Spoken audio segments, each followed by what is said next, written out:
Welcome back to Venba media tech. நான் உங்கள் அன்பு நண்பன் வெங்கட் செல்வராஜ். இந்த வீடியோவில் நம்ம என்ன பார்க்க போகிறோம் அப்படின்னு பார்த்தீங்கன்னா, இந்த Chandrayaan-3 மிஷன் வந்து ரொம்பவும் சக்ஸஸ்ஃபுல்லாக வந்து கம்ப்ளீட் ஆயிடுச்சு.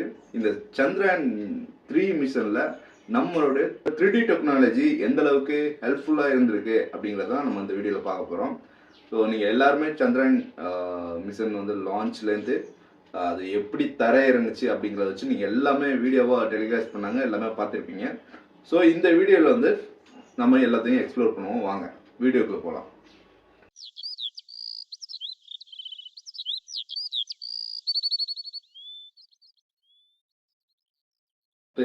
Chandrayaan-3 மிஷன்ல 3D டெக்னாலஜி ரொம்பவும் யூஸ்ஃபுல்லாக இருந்திருக்கு.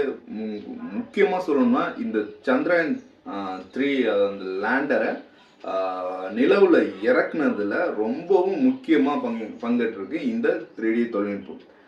நிறைய பேருக்கு இது தெரிஞ்சிருக்க அந்த விஷயம்.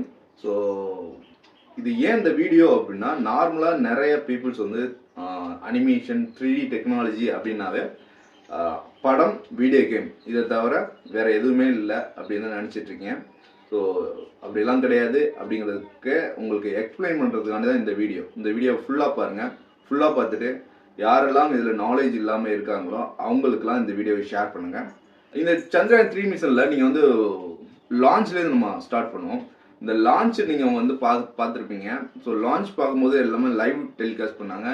இதுக்கு முன்னாடிலாம் உங்களுக்கு வந்து ராக்கெட் லான்ச்லாம் எப்படி இருந்துச்சுன்னு பார்த்தீங்கன்னா, லான்ச் ஆகிற வச்சு உங்களுக்கு கேமராவில் ஷூட் பண்ணுவாங்க அந்த வீடியோஸை. அந்த ராக்கெட் எவ்வளோ தூரம் வந்து கேமராவில் ஃபோக்கஸ் பண்ண முடியுதோ அந்த அளவுக்கு வந்து அவ்வளோ தூரம் தான் நமக்கு வந்து காட்டுவாங்க. அதுக்கப்புறம் பார்த்தீங்கன்னா கிராஃப் தான் காட்டுவாங்க. அந்த கிராஃபில் வந்து அந்த ராக்கெட் வந்து எங்கே போயிட்டுருக்கு அப்படின்னு டாட்டாக வச்சு காட்டுவாங்க. ஸோ இதுதான் வந்து இதுக்கு முன்னாடி வச்சு இருந்துச்சு. இந்த Chandrayaan-3 மிஷனில் வந்து என்ன பண்ணியிருக்காங்கன்னா, இது வந்து டிஜிட்டல் ட்வின் சொல்லுவாங்க. டிஜிட்டல் ட்வின்னா ஒரு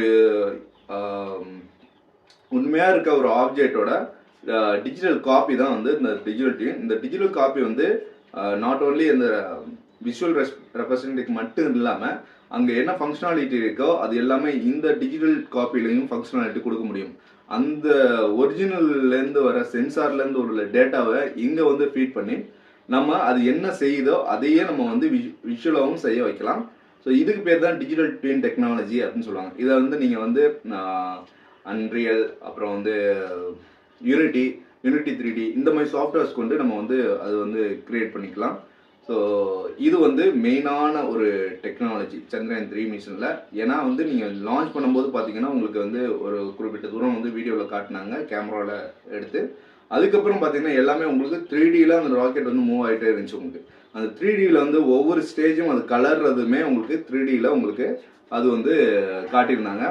ஸோ எந்த ஸ்டேஜில் இருக்குது, எந்த ஸ்டேஜில் எவ்வளோ தாட்டில் இருக்குது, ஸோ எந்த ஆல்டிடியூடில் வந்து ஸ்லாண்டிங்காக இருக்கா இல்லை ஸ்ட்ரைட்டாக இருக்கா, எவ்வளோ இது திரும்பி இருக்குது அப்படிங்கிறது அங்கேருந்து வர சென்சாரில் உள்ள டேட்டாவை வந்து இங்கே ஃபீட் பண்ணி, ஸோ இதில் வந்து நமக்கு வந்து 3D விஷுவலாக ரெப்ரசன்ட் பண்ணியிருந்தாங்க. ஸோ இது நம்ம வந்து இதுக்கு மட்டும் இல்லை, எல்லா துறையிலுமே இது வந்து பயன்படுத்திகிட்டு இருக்காங்க. டிஜிட்டல் இது வந்து பெரிய மிஷினரி ஃபேக்ட்ரியில் வந்து ஒரு பெரிய ஒரு மிஷின் வந்து ரன் ஆகிட்டு இருக்கு. அப்படிங்கும்போது நம்ம வந்து திருச்சியில் ஒரு மிஷின் ரன் ஆகிட்டு இருக்குன்னா, நான் சென்னையிலேருந்து அந்த மிஷின் எப்படி ரன் ஆகிட்டு இருக்கு, அந்த மிஷினில் உள்ள மோட்டர் வந்து எவ்வளோ ஆர்பிஎம்மில் ஓடிட்டு இருக்கு, ஸோ அதில் உள்ள அந்த கன்வேயர் பெல்ட் வந்து எவ்வளோ ஸ்பீடாக போயிட்டுருக்கு, எங்கேயும் நிற்கிதா அப்படிங்கிறத நம்ம வந்து நான் அங்கேருந்தே அந்த ஃபுல் மிஷினையும் நான் வந்து மானிட்டர் பண்ண முடியும். இது கூட நீங்கள் வந்து ஏஆர்-விஆர் அப்படிங்கிற தொழில்நுட்பத்தையும் நீங்கள் வந்து மிக்ஸ் பண்ணீங்கன்னா நீங்கள் வந்து லைவாகவே பார்க்குற மாதிரி நீங்கள் விர்ச்சுவலாகவே அந்த மிஷினை வந்து நீங்கள் அங்கே உங்கள் பிளேஸ்லேருந்தே பார்த்துக்கலாம். நீங்கள் வந்து ரிமோட்டில் எங்கே இருந்தாலுமே பார்த்துக்கலாம். ஸோ இந்த டெக்னாலஜி வந்து ஒரு எமர்ஜிங் டெக்னாலஜி வளர்ந்துட்டு இருக்கு. இதை தான் நம்ம Chandrayaan-3ல வந்து பயன்படுத்தியிருக்காங்க. இதுக்கு முன்னாடி பார்த்தீங்கன்னா ஸ்பேஸ் எக்ஸில் வந்து இதை நம்ம பார்த்துருக்கேன். ஸ்பேஸ் எக்ஸோட லான்ச்சில் எல்லா லான்ச்லேயுமே டிஜிட்டல் ட்வின் தான் யூஸ் பண்ணியிருப்பாங்க. அது வந்து எந்த ஸ்டேஜில் எவ்வளோ இதில் போயிட்டுருக்குன்னு நம்ம அதை பார்த்துக்கலாம். நம்ம இதில் நான் வந்து இது ஃபஸ்ட் டைம் பார்க்குறேன்னு நினைக்கிறேன். Chandrayaan-2 லான்ச் நான் பார்த்ததில். ஸோ Chandrayaan-3ல வந்து இதை பயன்படுத்திருக்கிறது ரொம்பவும் எனக்கு ஆச்சரியமாக இருந்துச்சு. ஸோ நம்ம வந்து இந்தியா இந்த அளவுக்கு வளர்ந்துட்டுருக்கு அப்படிங்கிறது நம்ம எல்லாருக்கும் பெருமை தான். அடுத்தபடியாக வந்து என்ன யூஸ் ஆகிருக்கு அப்படின்னு பார்த்தீங்கன்னா, 3D டெக்னாலஜி என்ன பயன்பட்டுருக்கு அப்படின்னு பார்த்தோம்னா, நிலவில் வந்து உங்களுக்கு வந்து ஒரு விஷயத்தை போய் லேண்ட் பண்ணுறாங்க. ஏற்கனவே Chandrayaan-2 வந்து ஃபெயில் ஆகிட்டு, இப்போ Chandrayaan-3 வந்து சக்ஸஸ்ஃபுல்லாக லேண்ட் பண்ணணும். ஸோ அதுக்கு வந்து என்ன பண்ணணும்னா அந்த லேண்டிங் சர்ஃபேஸ் வந்து நம்ம கரெக்டாக இருக்கான்னு வந்து கண்டுபிடிக்கணும். ஸோ அதுக்காண்டி வந்து என்ன பண்ணுவாங்கன்னா, ஸோ அந்த லேண்டிங் சர்ஃபேஸில் ஏதோ பள்ளம் இருக்கா, மேடு இருக்கா அப்படிங்கிறத ஃபைண்ட் பண்ணிவிட்டு இதுக்கு முன்னாடி வந்து ஒரு சிமுலேட் பண்ணி பார்ப்பாங்க. ஸோ இந்த சந்திரயான்-3 வந்து லேண்டரை வந்து சிமுலேட் பண்ணி பார்ப்பாங்க. சிமுலேட் பண்ணுறதுக்கு அவங்களுக்கு ஒரு சர்ஃபேஸ் வேணும். அதுவும் நிலாவில் இருக்க மாதிரியே ஒரு சர்ஃபேஸ் வேணும். அந்த சர்ஃபேஸ் வந்து நம்ம நார்மலாக 3Dயில் நம்ம வந்து ஸ்கல்ப் பண்ணி கொண்டு வந்துடலாம், இது மாதிரி கொண்டு வந்துடலாம். பட் நிலாவில் அந்த இடத்துல பார்ட்டிகல் அந்த சந்திரயான்-3 எங்கே இறங்க போதோ அந்த இடத்தோட டிஜிட்டல் காப்பி நமக்கு இருந்துச்சுன்னா இன்னும் வந்து எஃபிஷியண்டாக அந்த மிஷினை வந்து சக்ஸஸ்ஃபுல்லாக கம்ப்ளீட் பண்ண முடியும். அதுக்கு அவங்க யூஸ் பண்ணியிருக்க டெக்னாலஜி பார்த்தீங்கன்னா ஃபோட்டோகிராமெட்ரி. ஸோ இந்த ஃபோட்டோகிராமெட்ரி என்ன நமக்கு ஏற்கனவே தெரியும், நம்ம சேனலில் நிறையா டுட்டோரியல்ஸ் போட்டிருக்கோம். ஃபோட்டோகிராமெட்ரிங்கிறது ஒரு டிஃப்ரெண்ட் வெவ்வேறு ஆங்கிளில் எடுக்கப்பட்ட ஒரு பிளேஸை எடுக்கப்பட்ட ஃபோட்டோஸை கொண்டு நம்ம வந்து 3D டெரைன் வந்து நம்ம கிரியேட் பண்ண முடியும். இதுக்கு வந்து ஏரியல் ஃபோட்டோகிராஃபி நம்ம வந்து யூஸ் பண்ணுவோம். ஸோ இங்கே எப்படின்னா நம்ம Chandrayaan-2 மிஷனில் ஒரு வந்து லான்ச் பண்ணதில் அந்த ஆர்பிட்டர்னு ஒன்று இருக்குது. ஸோ அந்த ஆர்பிட்டர் வந்து நமக்கு நிறைய நிலவில் வந்து நிறைய புகைப்படங்களை எடுத்து வந்து நம்ம இஸ்ரோவுக்கு அனுப்பிச்சிருக்காங்க. ஸோ இந்த குறிப்பிட்ட பகுதி எந்த பகுதியில் நம்ம லேண்ட் பண்ண போகிறோம் அப்படிங்கிற அவங்க சூஸ் பண்ண இடத்த வச்சு அவங்க வந்து நிறையா ஃபோட்டோஸ் வந்து கேப்சர் பண்ணிப்பாங்க. ஸோ அந்த ஃபோட்டோஸ்லாம் எடுத்து கம்பைன் பண்ணி ஃபோட்டோகிராமெட்ரியில் அவங்க ஒரு டெரைன் கிரியேட் பண்ணிட்டு அந்த டெரைனில் நார்மலாக அந்த Chandrayaan-3 லேண்டரை வந்து நீங்கள் லேண்ட் பண்ணி பார்க்கும்போது உங்களுக்கு வந்து சிமுலேட் பண்ணி பார்ப்பாங்க. ஸோ எவ்வளோ கிராவிட்டி இருக்குது, ஸோ அந்த கிராவிட்டியில் அது மேலேருந்து இத்தனை உயரத்துலேருந்து இறங்குச்சுன்னா அது வந்து எந்த பாதிப்பும் இருக்குமா, ஸோ அந்த இடத்துல ஏதாவது பள்ளம் இருக்கா, ஸோ அதோட சர்ஃபேஸ் எவ்வளோ தூசியாக இருக்கா, இல்லை எவ்வளோ தூரம் உள்ளே போகுது, ஸோ இது எல்லாமே வந்து நீங்கள் வந்து 3Dயில் பண்ணி பார்க்கலாம், சிமுலேட் பண்ணி பார்க்கலாம். ஸோ இது வந்து ஒன்று பண்ணும்போது ஏதாவது ஒரு ப்ராப்ளம் வச்சுலாம். சரி வந்து ஒன்ஸ் அந்த இடத்துல வந்து லைட்டாக பள்ளமாக இருக்குது அப்படிங்கும்போது அந்த லேண்டரோட கால் வந்து லைட்டாக கீழே விழுந்தா சாஞ்சா கூட ஸோ அந்த ஃபுல் லேண்டருமே அப்படியே கவுந்துடும். ஸோ அப்போது அந்த எந்த இடத்துல இறக்கும்போது எந்த வித பிரச்சனையுமே இல்லாமல் இருக்குது அப்படிங்கிறத அவங்க ஃபைன் பண்ணிவிட்டு அந்த இடத்துல இருந்து அவங்க பயங்கரமாக அந்த இறக்கியிருக்காங்க. ஸோ இது வந்து ரொம்பவும் பயனுள்ள விஷயம். இது வந்து இவங்க வந்து இந்த Chandrayaan-3 மிஷனில் எல்லா டெக்னாலஜியுமே யூஸ் பண்ணியிருக்காங்க. ஏஐ ரொம்பவும் முக்கியமாக யூஸ் ஆகிருக்கு. அப்புறமா டிஜிட்டல் ட்வின், அதுக்கப்புறம் வந்து இந்த மாதிரி ஃபோட்டோகிராமெட்ரி, ஸோ இதெல்லாம் கண்டிப்பாக வந்து ரொம்பவும் பயனுள்ள டெக்னாலஜிஸ். இதை வந்து அவங்க வந்து ரொம்ப எஃபிஷியண்டாக யூஸ் பண்ணி தான் இந்த மிஷன் வந்து சக்ஸஸ் பண்ணியிருக்காங்க. இதுக்கப்புறம் 3D டெக்னாலஜி வேறு எங்கே யூஸ் ஆகிருக்குன்னு பார்த்தீங்கன்னா இந்த Chandrayaan-3 மிஷன் ஸ்டார்ட் ஆகும்போதே வந்து இந்த 3D தொழில்நுட்பத்தை தான் அவங்க நிறைய பயன்படுத்தி 3D பிரிண்டிங் வந்து உங்களுக்கு வந்து ஏற்கனவே வந்து கேட் டேட்டாவிலேருந்து உங்களுக்கு வந்து சாம்பிளாக வந்து ஒரு ராக்கெட்டை வந்து வடிவமைச்சு அதோட உறுதித்தன்மை எந்த அளவுக்கு இருக்குது அப்படிங்கிறத செக் பண்ணுவாங்க. அதுக்கப்புறம் தான் அவங்க வந்து ப்ரொடக்ஷன் போயிருப்பாங்க.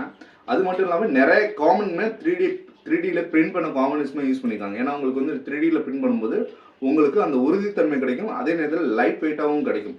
ஸோ அதனால அவங்க வந்து 3D பிரிண்டட் காம்பனன்ட்ஸ் நிறைய யூஸ் பண்ணியிருக்கதா அவங்க சொல்லியிருக்காங்க. ஸோ வந்து அதனால இந்த 3D டெக்னாலஜி வந்து ரொம்பவும் மெயினாக வந்து யூஸ் ஆகிருக்கு இந்த Chandrayaan-3 லான்ச்லேருந்து லேண்டிங் வச்சும். ஸோ இது எதுக்கு நான் சொல்கிறேன்னா, இது எதுக்கு நம்ம இந்த வீடியோ நான் போட்டே ஆகணும்னு தான் நான் போடுறேன். ஏன்னா உங்களுக்கு 3Dனாவே நிறைய பேருக்கு ஒரு அனிமேஷன் இல்லைனா வந்து ஒரு வீடியோ கேம் இது மட்டும் தான் நீங்கள் பண்ண முடியும், இந்த துறையில் மட்டும் தான் நம்ம வேலைக்கு போக முடியும்னு நிறைய பேர் நினச்சிட்ருக்கேன். பட் அதெல்லாம் கிடையாது.